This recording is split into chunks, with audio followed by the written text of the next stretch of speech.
الحمدللہ رب العالمین اما بعد فاعوذ باللہ من الشیطان الرجیم بسم اللہ الرحمن الرحیم۔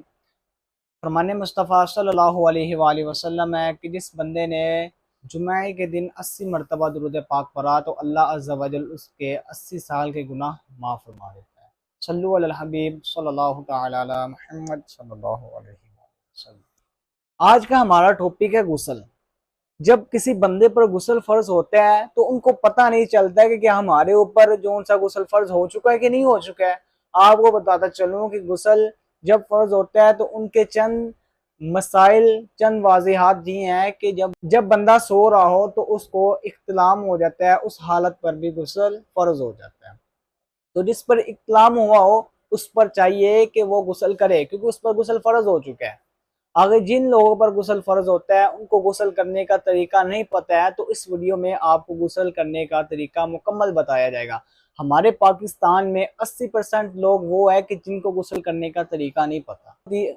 بہت ہی افسوس کی خبر ہے کہ ان کو غسل کرنے کا طریقہ معلوم نہیں ہے، وہ اپنے آپ کو مسلمان کہلاتے ہیں۔ آپ نوٹ کریں کہ آپ بھی ان میں سے نہیں ہیں۔ اگر آپ بھی ان میں سے ہیں تو یہ ویڈیو آپ کے لیے ضروری ہے۔ اگر آپ غسل کا طریقہ معلوم نہیں کریں گے تو آپ کا مسجد میں جانا، قرآن پاک کو چھونا حرام ہے، مسجد میں جانا حرام ہے، کوئی بھی قرآن پاک کی آیت کو پڑھنا حرام ہے وضو کے مطلب کہ غسل کے بغیر۔ تو غسل کے 3 فرائض ہیں۔ پہلا کلی کرنا، دوسرا ناک میں پانی جھرانا، اور تیسرا تمام ظاہری بدن پر پانی بہانا۔ پانی اس طرح بہائیں کہ جون سا آپ کا جسم ہے، جس طرح ہم تیل لگاتے ہیں سر پر، اسی طرح آپ جسم پر بھی اسی طرح پانی نچوڑیں کہ کوئی جسم کا خشک حصہ نہ رہ جائے۔ اگر آپ کا ایک بال بھی خشک رہ گیا ہے تو آپ کا غسل نہیں ہوگا۔ بغیر زبان ہلائے اس طرح نیت کیجئے کہ میں پاکی حاصل کرتا ہوں اللہ عز و جل کی رضا کے لیے اور میں پاک ہوتا ہوں۔ پہلے دونوں ہاتھوں پہنچے تک دھو لیں 3 بار۔ اس کے بعد جون سی نجاست کی جگہ ہیں اس پر آپ دیکھیں کہ نجاست لگی ہے یا نہیں لگی ہے، وہ بھی آپ دھوئیں۔ اگر جسم کے کوئی حصے پر نجاست لگی ہے تو آپ اس کو اچھی طریقے سے دھو لیں۔ پھر آپ نماز کا وضو کریں مگر پاؤں نہ دھوئیں۔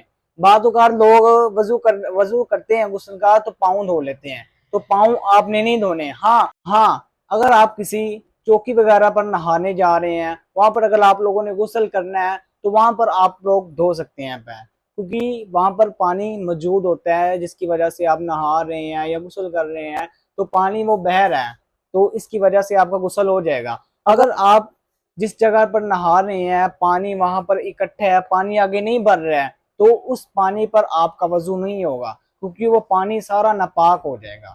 جس طرح پانی بہتا رہے گا اسی طرح آپ کا غسل ہو جائے گا۔ اگر پانی نہیں بہہ رہا ہے تو آپ کا غسل نہیں ہوگا۔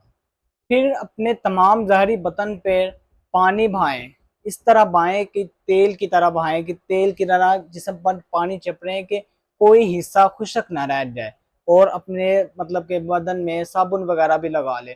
بعض اوقات لوگ سردیوں میں اس طرح کرتے ہیں کہ پانی بہاتے ہیں اور چلے جاتے ہیں، ان کا مطلب کہ جسم کا کوئی نہ کوئی حصہ خشک رہ جاتا ہے۔ تو لہٰذا ان سے یہی التجا ہے کہ جب بھی غسل کریں، سردیوں ہو چاہے گرمی ہو، تو اس طرح پانی مطلب کہ اپنے جسم پر، اپنے بدن پر بہائیں کہ کوئی حصہ خشک نہ ہو۔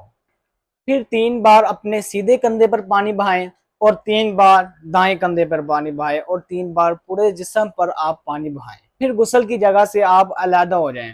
جون سا آپ لوگوں نے وضو کیا، بعد میں پاؤں دھونے کے رہتے تھے، اب آپ پاؤں دھو سکتے ہیں۔ تو یہ غسل کا مکمل طریقہ تھا۔ بعض اوقات لوگوں کو غسل کرنے کا طریقہ نہیں معلوم ہے، تو آپ سے التجا ہے کہ سب لوگوں کو آپ نیکی کی دعوت کریں۔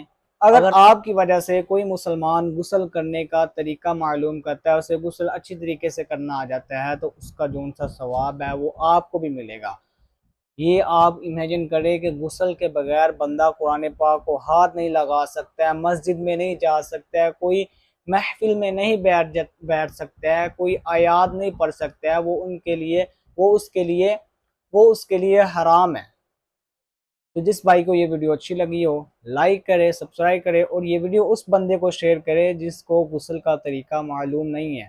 اگر آپ کی وجہ سے وہ غسل کا طریقہ معلوم کرتا ہے تو بروز قیامت اس عمل کی وجہ سے آپ کو اللہ عز و جل کیا پتہ بخش دے۔ جو چھوٹی سے چھوٹی نیکی سے بھی بندے کو بخش دیتا ہے اور چھوٹے سے چھوٹے گناہ سے بھی بندے کی پکڑ کر لیتا ہے۔ تو جزاک اللہ الخیر۔